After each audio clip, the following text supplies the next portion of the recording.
देखिए PDP की तरफ से खास? देखिए वक्फ जो है बिल हमने नहीं लाया, वक्फ कानून पार्लियामेंट ने पास किया, 370 का कानून पार्लियामेंट ने पास किया। इसी तरह से वक्फ का पास, माइट इज़ राइट, उनके पास इस वक्त माइट है, वो राइट है, चाहे वो गलत कानून पास करे ठीक करे।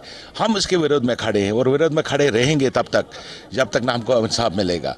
वक्फ के बारे में हम असम्बली में आपने देखा पहली बार हुआ है कि ट्रेजरी बेंचेस ने 3 दिन असम्बली चलने नहीं दिया। और ट्रेजरी कौन है? वो नेशनल कॉन्फ्रेंस से। नेशनल कॉन्फ्रेंस ने ये नहीं समझा गवर्नमेंट इंपॉर्टेंट है, उन्होंने समझा ये वक्फ जो एक्ट बना है इसके खिलाफ हमको खड़ा होना चाहिए।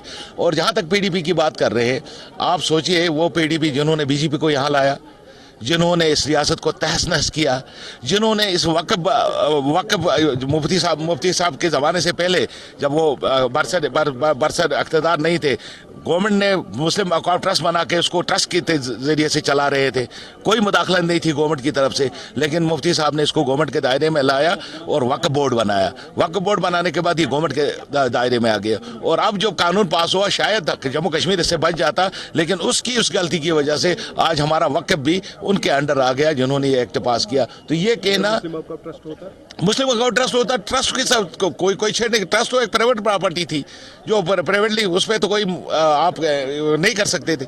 बहरहाल बदकिस्मती इस रियासत की, इस मुल्क की कि हमें ऐसे कानूनदान बने हैं जो हम पर थोपना चाहते हैं। यार मेरा मजहब, मेरी ज़मीन, मेरा मकान, आप कह रहे हो मैं इसमें देखभाल करूंगा, ये कहाँ का? आप सोचिए, यहाँ जब श्राइन बोर्ड नहीं था, नेशनल कॉन्फ्रेंस ने श्राइन बोर्ड बनाया जो माता वैष्णो देवी का था। उन्होंने कहा गवर्नमेंट को कोई लेना देना नहीं, ये श्राइन बोर्ड हिंदू का है, हिंदू चलाए, किस तरीके से चलाए वो हिंदू का काम है।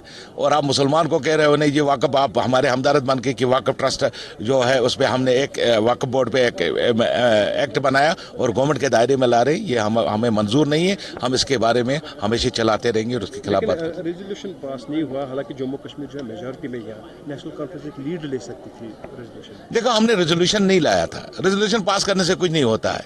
जब हाकिम अंधा बहरा गूंगा हो, उसको कितना भी मारो, उसको कितना भी कुछ करो, वो न सुनता है, न बोलता है, न देखता है, वो सिर्फ लोगों पे जुल्म करता है। तो हमने असेंबली के अंदर बहुत सारी रेजोल्यूशंस पास की। रेजोल्यूशन पास करने का मकसद नहीं था, हमने अर्जेंट मोशन दिया था कि इस पर डिस्कस करें, जिस पे हमें स्पीकर साहब ने इजाज़त नहीं दिया कि ये रूल्स के अंडर नहीं आता है। और हमने कहा कि आप ओवर रूल करके इस पर डिस्कस करें, जो स्पीकर साहब नहीं माने। कोई उम्मीद है स्टेटहुड की? क्योंकि रिसेंटली जो अमित शाह यहाँ विजिट पर आए थे, उन्होंने कहा सही वक्त पर। देखिए हमें इनसे उम्मीद नहीं है।